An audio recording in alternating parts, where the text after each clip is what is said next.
Goliath is a B&M hypercoaster located at Six Flags Over Georgia in Austell, Georgia. In this video, I will be giving my full thoughts on this great ride, beginning with the stats, going over the layout and what I like and dislike about the ride, before giving it a final score out of 10. A quick disclaimer is that I was only at this park for an hour and a half, so only got the chance to do this coaster once in the back row, so the entire review will be based off of that one ride that I had. But with all that said, let's get into it, starting with the stats. This coaster has a height of 200 feet and a drop of 175 feet, making it one of the shortest hypers out there. The max speed is 70 miles per hour and it has a track length of 4,480 feet. However, that is without any sort of a mid-course brake run, meaning that the pacing is much better than some other B&M hypers, such as Intimidator at Carowinds. The stats are very impressive compared to most coasters, but in terms of hypers, this coaster is actually pretty weak in this department. However, I do believe that the ride experience makes up for it. You begin by going up an average chain lift before cresting over the top and going down an amazing drop. This is my second favorite hyper drop that I have experienced, only behind Raging Bull. It provides very strong floater all the way down, but unfortunately the drop is pretty short. Still though, it is one of the best airtime moments on the ride. After the drop, you enter a rattly valley before flying up into a large floater airtime hill. It delivers some weak floater and it is fun, but it's nothing too special. You then enter yet another rattly valley, this one turning. And yes, the rattle at the bottom of the drops is a trend throughout the whole ride, and while I'm not one to complain about it, it is there. The second big floater hill is pretty much the exact same as the first, with weak floater over the top. After this, you fly back up into the most intense part of the ride, a 540-degree helix.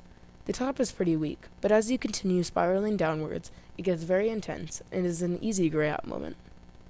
You pull out of the helix and hit a trim that really does nothing before going back up yet again into another floater airtime hill, this one delivering extremely sustained floater.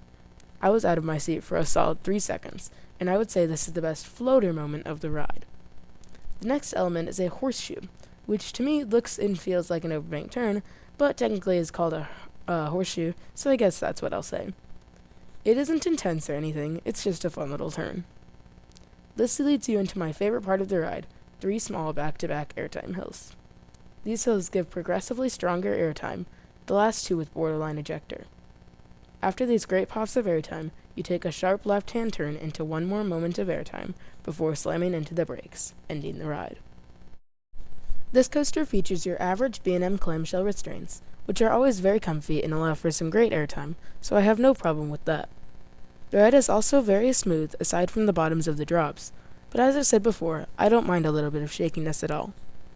The layout is fantastic for a B&M hyper and features a great range of floater to almost ejector airtime. It also has some very good positives in the helix.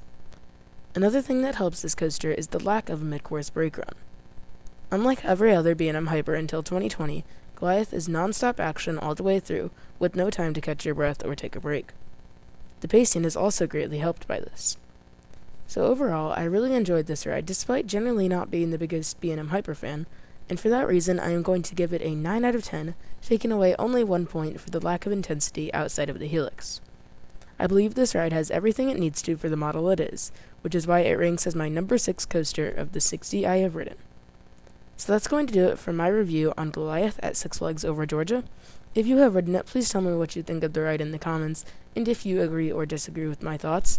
And don't forget to leave a like and subscribe if you are new, and I will see you guys next time. Bye.